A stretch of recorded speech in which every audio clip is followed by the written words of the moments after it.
There are two numbers on your blood pressure monitor, one on the top and one on the bottom. For most of your life, you were told they are equally important, but if you are over 60 years old, that advice is now wrong.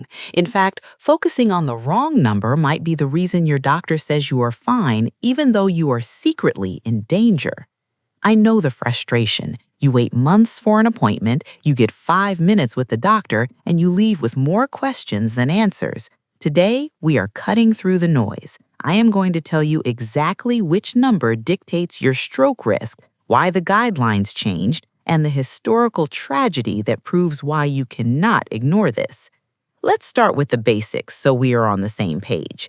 Think of your arteries like a garden hose. The top number, the systolic, is the pressure when the pump, your heart, squeezes. It's the water blasting through the hose. The bottom number, the diastolic, is the resting pressure when the heart relaxes between beats. It's the water sitting in the hose. For a 40-year-old, both matters, but something drastic happens to the human body as we age. To understand the stakes, we have to look at the most famous blood pressure patient in history, President Franklin D. Roosevelt. In 1945, the most powerful man in the world was winning World War II, but he was losing a battle inside his own arteries. His personal physicians recorded his blood pressure climbing to terrifying levels, reaching up to 260 over 150. Yet, because medical standards were primitive back then, they didn't treat it aggressively. They thought high pressure was just a natural result of aging, something the body did to force blood through the system. They were wrong. On April 12th, sitting for a portrait, FDR complained of a terrific headache and collapsed, a massive cerebral hemorrhage. He was dead within hours. The lesson from history is brutal but clear. High blood pressure is silent until the day it kills you, and specifically, it was that sky-high top number that ruptured the vessel.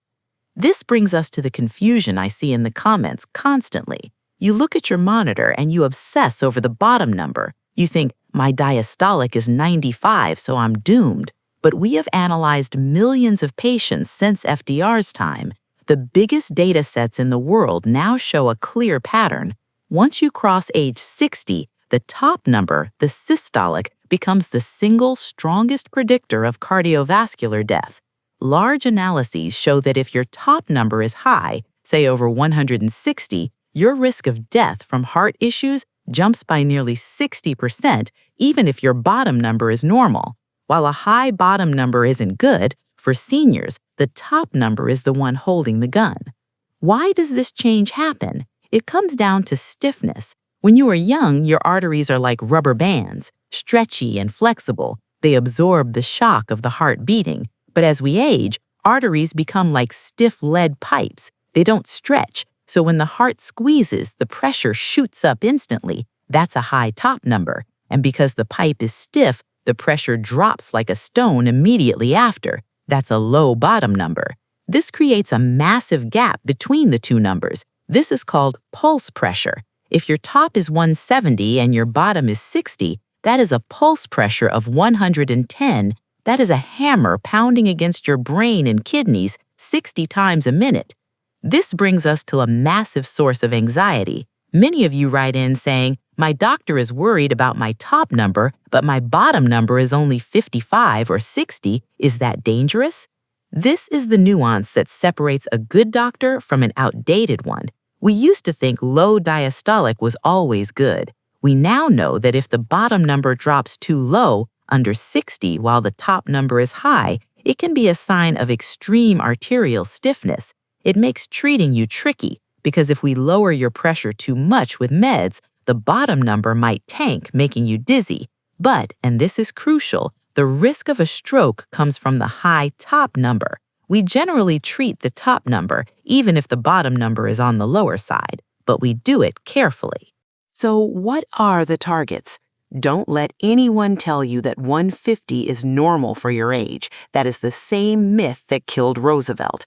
The SPRINT trial, a massive modern study, showed that getting that top number below 130, even for seniors, reduced death rates significantly.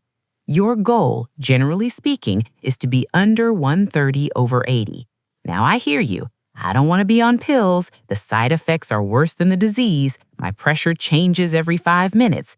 Let's address the variability first because it drives everyone crazy. You measure it in the morning, it's 140. You measure it in the evening, it's 120. You go to the doctor and it's 180 because of white coat syndrome. Listen to me. Your blood pressure is not a statue. It is a river. It is supposed to move. Do not obsess over one high reading. You need an average. Buy a good cuff, measure it morning and night for a week, and average those numbers. That is the truth. And regarding the medication skepticism, I get it. Big pharma is profitable and side effects are real. But remember FDR, high blood pressure doesn't hurt until the vessel bursts. If you can fix it with lifestyle, amazing. That is plan A. So here is your 7-step lifestyle stack to avoid the meds.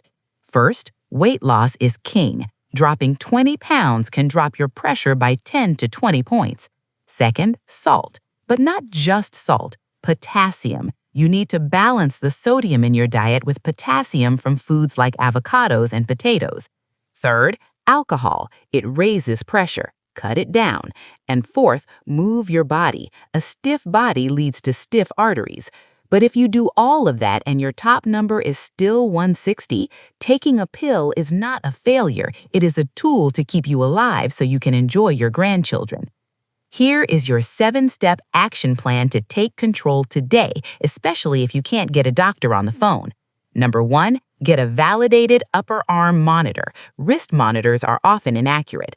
Number 2, measure correctly. Feet flat, back supported, no talking, empty bladder. Number 3, ignore the single spikes. Look at the weekly average. Number 4, focus on the top number. If you are over 60, that systolic number is your priority. Number 5, watch the gap. If the difference between top and bottom is over 60 points, mention pulse pressure to your doctor. Number 6, implement the lifestyle changes for 3 months. Number 7, if it stays high, accept the help. Treat the number. We look back at 1945 and think it's tragic that the president died because they didn't understand the top number. Don't let that tragedy repeat in your own home in 2026. You have the tools, you have the knowledge, and now you know which number matters. If this cleared up the confusion that your doctor didn't have time to explain, please share this video with a friend who is stubborn about their health and subscribe for more no-nonsense health protocols. I'll see you in the next one.